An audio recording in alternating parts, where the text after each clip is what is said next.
Hello and welcome to this episode today where we will go through the Mendelssohn scherzo from Midsummer Night's Dream together. Yeah, very difficult staccato excerpt for the clarinet, so therefore every clarinetist at any stage in his career, he will have to master this excerpt somehow. So, and this is my take on this excerpt.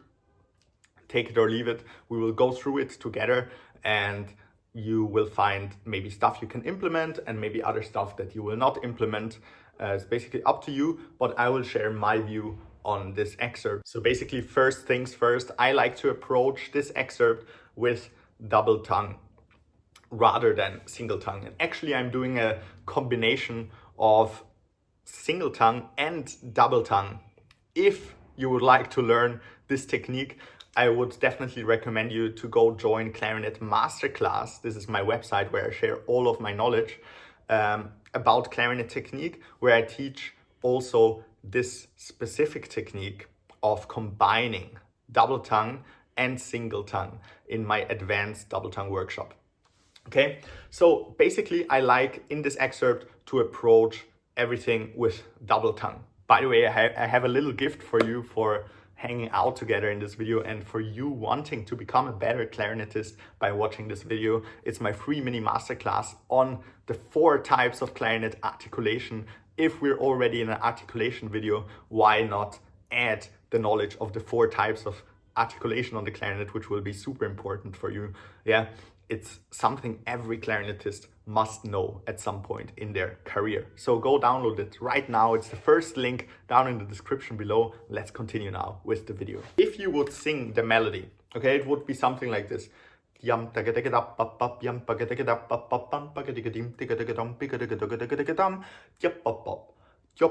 Okay, so no one would go ahead and sing this excerpt. It is like a tongue twister to go ahead and approach it like this. It's like not the basic musical idea that we would be confronted with if we would naturally just sing this melody. So therefore I always like to go with the thing that is more natural to me, more musical to me, and this is in this case double tongue, yeah, or in my specific case a combination of single tongue and double tongue. I will get deeper into this later in this video. Basically the first phrase is already quite tricky, yeah, so we have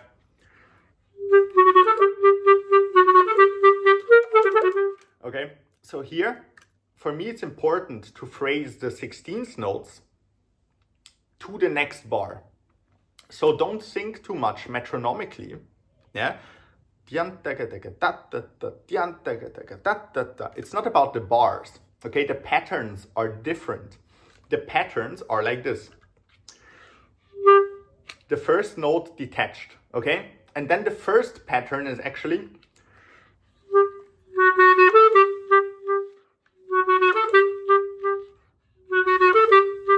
okay, so okay, so the important thing is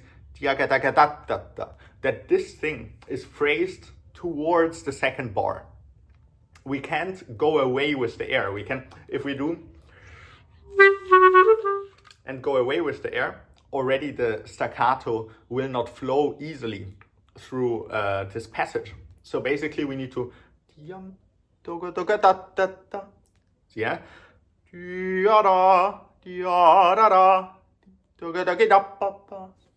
and then on the bar with the 3 dots, yeah, with the 3 8 notes, we relax.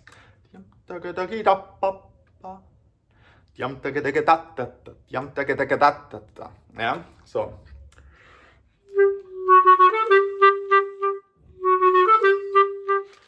we can practice exactly this by blocking with the tongue after the first note. Okay, so you play the first note and then you block with the tongue, you block the air and you restart from the 16th note. So exaggerate the time between the notes.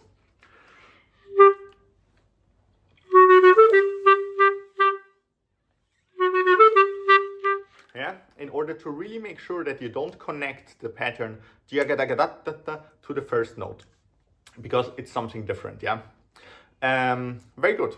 Then we have to also in the first phrase see that we phrase all under one bow. Yeah, we don't have single bars. We don't have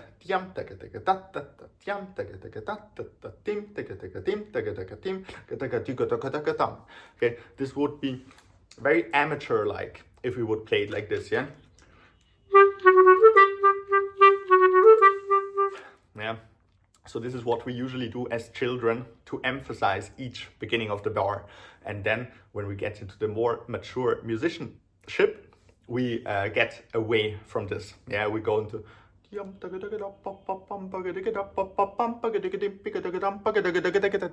okay. So we phrase everything together under one bow where there is a phrase. So also this we have to do with the first 8 bars here.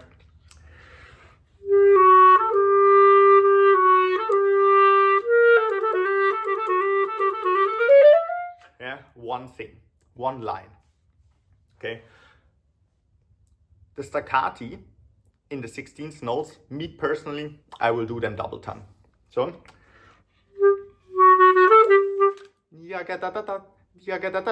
and actually I just do the first 2 double tongue. So I do yam daga tata, yam daga tata. So the first 2 double daga and then tat tat to have precision in the end of the 16th notes pattern. So instead of just digga digga to rush through it with double tongue, I like to ease into it with double tongue digga da da da. Okay, but find the precision towards the end of the 16th notes pattern. So yaga da da da, yaga da da da da da, yaga da da da da da. And this I do with all of these patterns, yeah?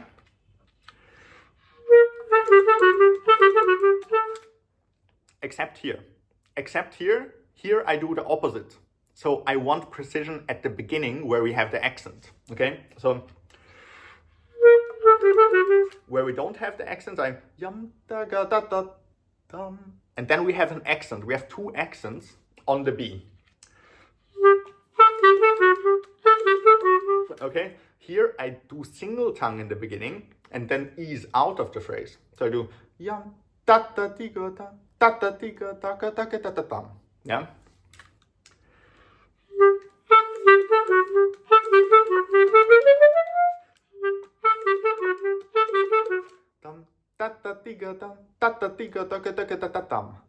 And also towards the end of the phrase in bar 8,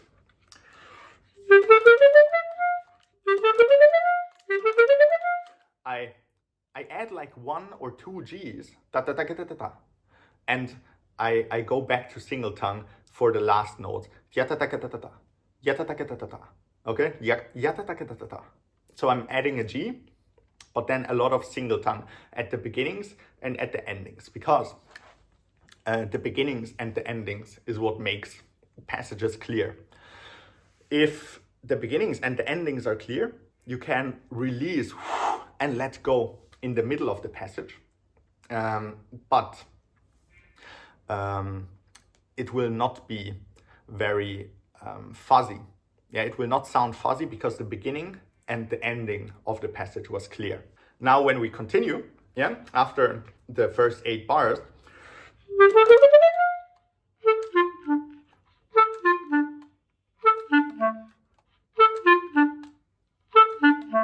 so this is also something we shouldn't play single, okay? So this is connected. This is like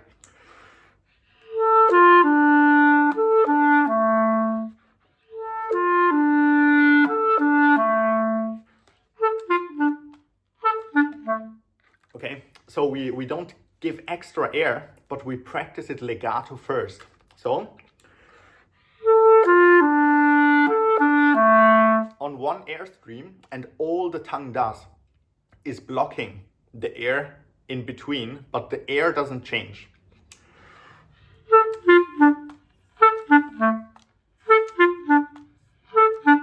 Okay, simple, easy, no room for any impurities or insecurities. Then when we continue, yeah, this is super tricky. So it's a super tricky scale. And to make it easier for me, I also do double tongue in the middle, but not at the beginning and not at the end. So what I do is ya ta ta ta ta ta ta ta ta ta ta ta ta ta ta ta ta ta. Okay, I find focus and very short staccato with single tongue at the beginning to base myself into the scale. And then I do double tongue in the middle of the scale, and at the end of the scale, I add single tongue again, okay?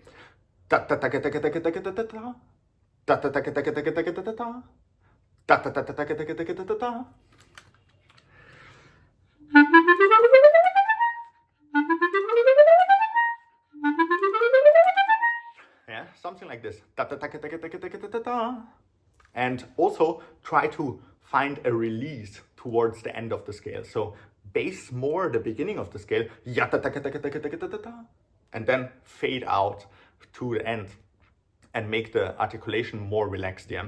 Also, many of you might know that we need to give shorter articulation in the bottom register. Yeah. And go more into the higher we go. Okay, so this is also something you will need to even out in order for it to sound even. Then in order for it to come across as even, you will have to do something uneven. You will have to articulate the lower notes more precisely, more focused. Yeah, like a like a machine at the building site. Okay. The beginning is very clear. And then release and more into D's towards the top. Okay, then when we continue, very easy. This is a bit a tricky technique, okay?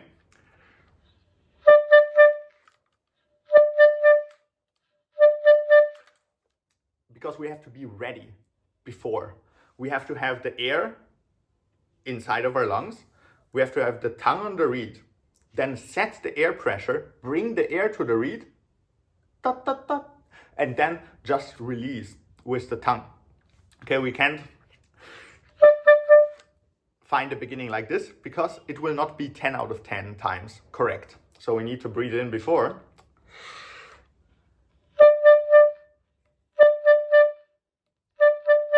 Yeah, it's like in the Beethoven Fifth Symphony when in the third movement you have to.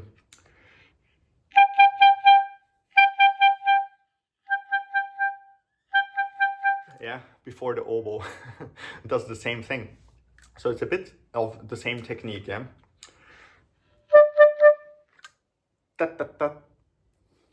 And then the first one is release, and the second one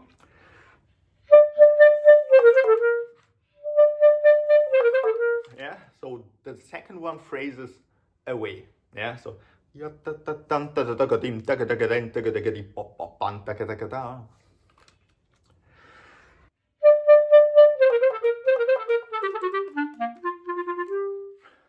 okay, so this one is really tricky because if you use double tongue, it's not so good because it's the higher register. So double tongue is a bit more tricky in the higher register. So maybe here you could use single tongue.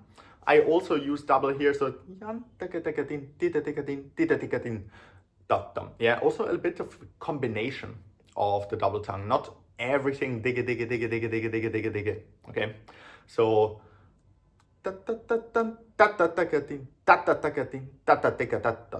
first two staccato with single tongue, diga, diga, diga, dum, diga, dum, diga, dum, dum. Yeah.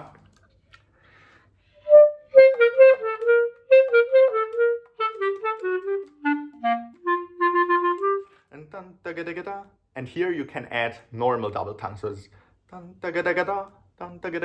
because here it's very light. So anytime we have the accent we want to use single tongue and then ease into double tongue. Anytime we don't have an accent, we start double tongue and make the ending precise with single tongue. Okay?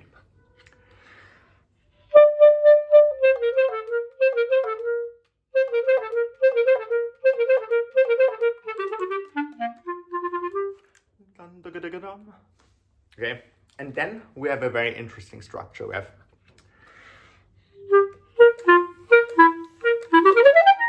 okay, so here, this is one phrase. We can't be focusing on every note separate. This is one phrase. So we need to give the air, we need to shape the air as if it was a legato passage. So what we're gonna do,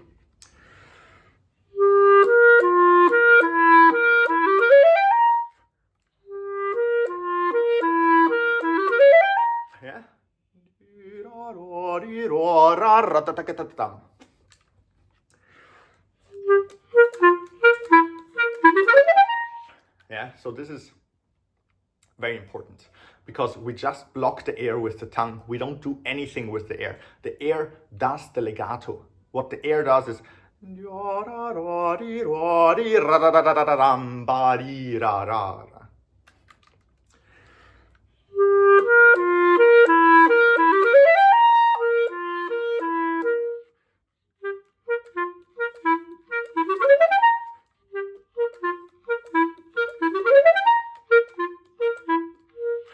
something like this.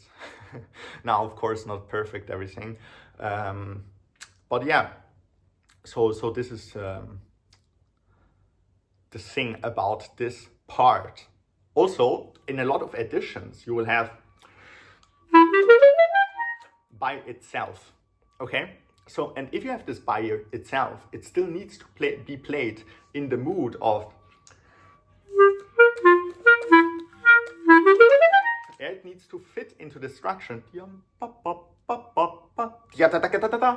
So if you have this by yourself, do as if it was inside of this whole structure. Yeah, you need to have the music in your head. And now comes the most deadly part of the entire excerpt, which is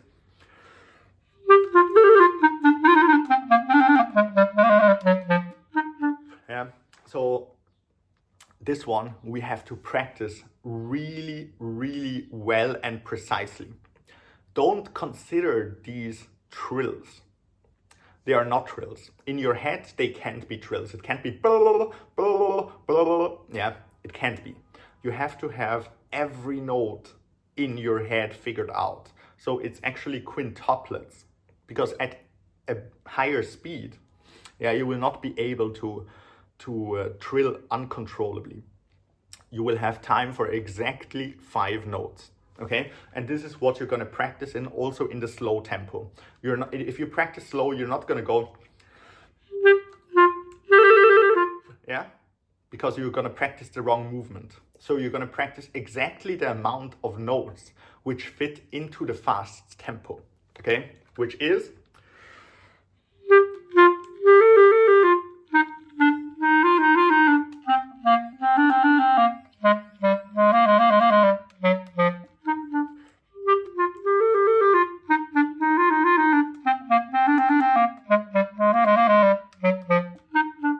the first time I did one too many in the last trill, but yeah, always yada da di da da da yada da di da da da da yada da di da da da da di da di da di da da dum bum.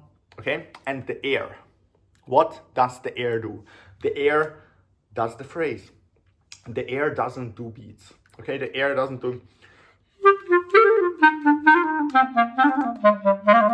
Not nothing like this. The air does.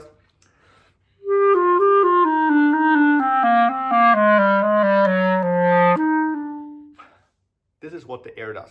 And the tongue just interrupts the airflow. We don't change the airflow from here. So basically, the most important cuts the tongue has to do are after the G, after the E, and after the C, and after the A. Okay? I will show you what I mean. here we cut with the tongue. We cut with the tongue very early in order to have time for the next pattern. And then after the E. Yeah, we always move to the lower note. So we connect the trill, the quintuplet, with the lower note. So it's actually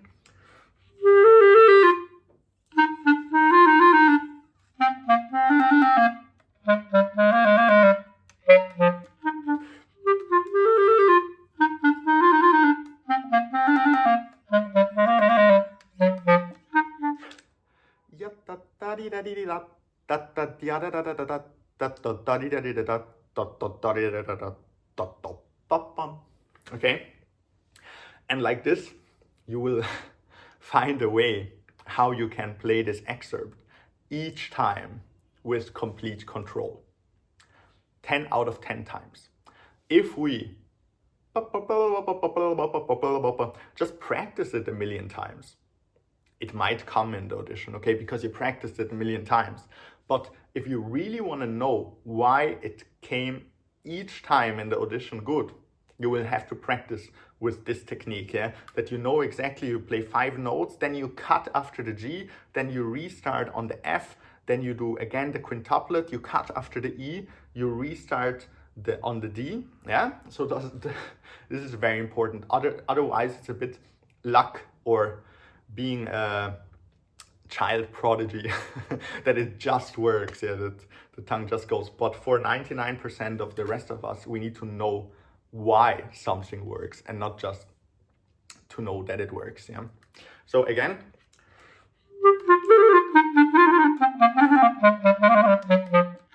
yeah, so I knew now why it worked, because I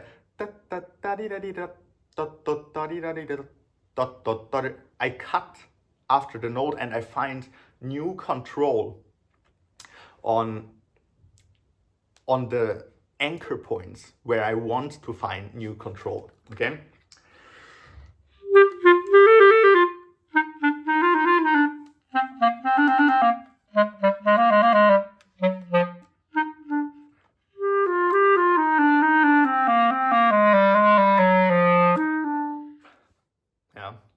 So thanks for following through with this episode. I know many teachers struggle with explaining stuff like this. So therefore, not many people in the world have access to this kind of information. This is why I'm sharing it with you.